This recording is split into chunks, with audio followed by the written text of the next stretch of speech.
गेल्या अनेक महिन्यांपासून किंबहुना वर्षभरापासून महाराष्ट्राच्या राजकारणात दोनच जिल्ह्यांच्या पालकमंत्री पदावरून तुफान राडा सुरू होता। एक म्हणजे ऐतिहासिक आणि राजकीय दृष्ट्या अतिशय महत्त्वाचा म्हणजे रायगड आणि दुसरं उत्तर महाराष्ट्राचं प्रवेशद्वार असणाऱ्या कुंभमेळ्याचं स्थान मानलं जाणाऱ्या नाशिक जिल्ह्याचं पालकमंत्रीपद। आणि सगळ्यांना असं वाटत होतं म्हणजे सत्तेत असलेल्या तिन्ही पक्षांना की पालकमंत्री आमचाच होणार आणि असे दावे तिन्ही सत्ताधारी पक्षाचे स्थानिक नेते करत होते। पण अखेर या वादाचा पडदा पडलाय आणि दोन नावांवर शिक्कामोर्तब झालंय। नाशिकमध्ये पुन्हा एकदा भाजपचे गिरीश महाजन तर रायगडमध्ये शिवसेना शिंदे गटाचे भरत गोगावले। पण प्रश्न असा पडतो की हा तिढा एवढे दिवस का रखडला होता? छगन भुजबळ, अदिती तटकरे यांच्यासारखे तगडे दावेदार शर्यतीत असताना शेवटी महाजन आणि गोगावले यांच्याच गळ्यात ही माळ का पडली? आजच्या या एपिसोडमध्ये आपण यामागचं इनसाइड पॉलिटिक्स आणि राजकीय गणित अगदी सोप्या भाषेत समजून घेणार आहोत, त्यामुळे व्हिडिओ शेवटपर्यंत नक्की बघा। नमस्कार, मी पूजा आणि तुम्ही बघताय सत्ते पे सत्ता, प्रश्न तुमचे, आवाज आमचा। मंडळी, खरं तर आधी मुद्दा समजून घ्या। पालकमंत्री म्हणजे जिल्ह्याचा सुभेदार। जिल्ह्याचा सगळा विकास निधी, सगळ्या धुरा, नियोजन समितीचं सूत्र आणि प्रशासनावरची पकड ही पालकमंत्र्यांच्याच हातात असते। म्हणूनच महायुतीतील भाजप, शिवसेना आणि राष्ट्रवादी अजित पवार गट हे तिन्ही पक्ष आपापल्या जिल्ह्यांवर ताबा मिळवण्यासाठी आक्रमक झाले होते। नाशिक आणि रायगड या दोन्ही जिल्ह्यांच्या महायुतीतील तिन्ही पक्षांची ताकद मोठी आहे, त्यामुळे स्थानिक नेत्यांची प्रतिष्ठा पणाला लागली होती। निधी वाटपावरून आणि वर्चस्वावरून अंतर्गत खडाजंगी सुरू असल्यामुळेच सरकारने या दोन नियुक्तींना थेट स्थगिती दिली होती। आता त्यामुळे आधी बोलूयात ते रायगड बद्दल। रायगडच्या पालकमंत्री पदावरून महायुतीत सर्वात मोठा ड्रामा रंगला होता। भरत गोगावले हे महाडचे सलग 3 वेळा निवडून आलेले आणि आमदार राहिलेले नेते आहेत। एकनाथ शिंदेंच्या बंडात सुरुवातीपासून ते त्यांच्या पाठीशी उभे राहिलेले होते आणि निष्ठावंत देखील होते। रोजगार हमी आणि फलोत्पादन मंत्री असलेल्या गोगावले यांना रायगडचं पालकमंत्रीपद हवंच होतं।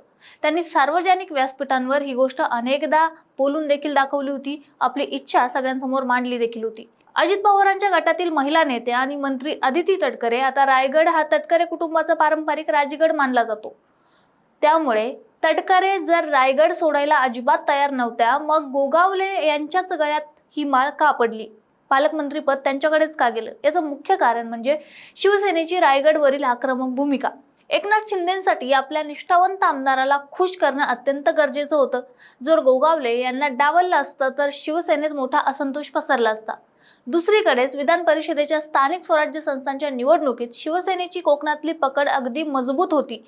तरी पण सुद्धा गोगावले यांनी माघार घेऊन अनिकेत तटकरे म्हणजे सुनील तटकरेंचे सुपुत्र यांचा बिनविरोध निवडणुकीत त्यांना निवडून आणलं आणि तेव्हा झालेली ती डील, त्यामुळे आज आता भरत गोगावले रायगडचे नवे पालकमंत्री झाले। अगदी 15 ऑगस्टच्या मुख्य ध्वजारोहणाचा मानही गोगावले यांनाच मिळाला आणि महायुतीने त्यांना मान देऊन अगदी स्पष्ट संकेत दिले होते। आता वळूया नाशिककडे। नाशिकची शर्यत तर रायगडापेक्षाही जास्त रंजक होती, कारण इथे तिन्ही पक्षांचा दावा होता। भाजपाला नाशिकवर आपलं वर्चस्व कायम ठेवायचं होतं। राष्ट्रवादीकडून ज्येष्ठ नेते छगन भुजबळ दावेदार होते आणि सगळ्यांना असं वाटत होतं की 100% भुजबळ हेच पालकमंत्री होतील। शिवसेनेलाही नाशिकमध्ये आपला पालकमंत्री हवा होता, पण मग गिरीश महाजन का ठरले संकटमोचक? तर गिरीश महाजन हे जळगावच्या जामनेरमधून सलग 6 वेळा आमदार म्हणून निवडून आलेले भाजपाचे अत्यंत ज्येष्ठ आणि अनुभवी नेते आहेत। पक्षात आणि महायुतीत त्यांची ओळख मुळी संकटमोचक म्हणूनच अशी आहे। नाशिक हा उत्तर महाराष्ट्राचा मुख्य अक्ष म्हणून मानला जातो।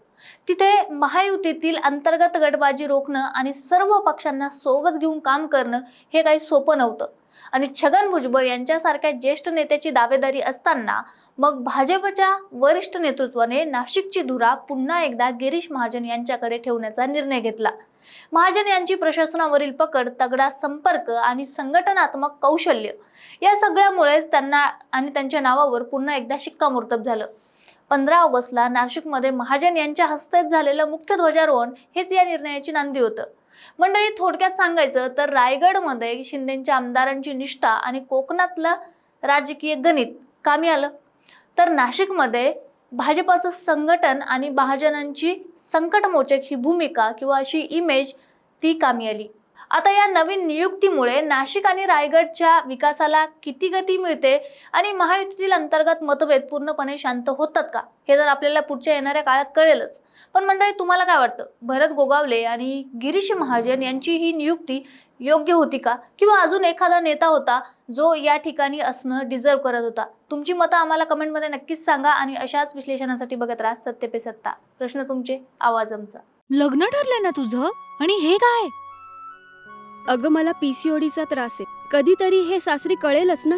मग त्याच्यामुळे मुलं होण्यात अडचण येते ना. हे एकतर पीसीओडी इतका गंभीर आजार नाहीच आहे आणि त्यावर सोपा उपाय आहे. आपल्या ईशाला लग्नाआधी असाच त्रास होता.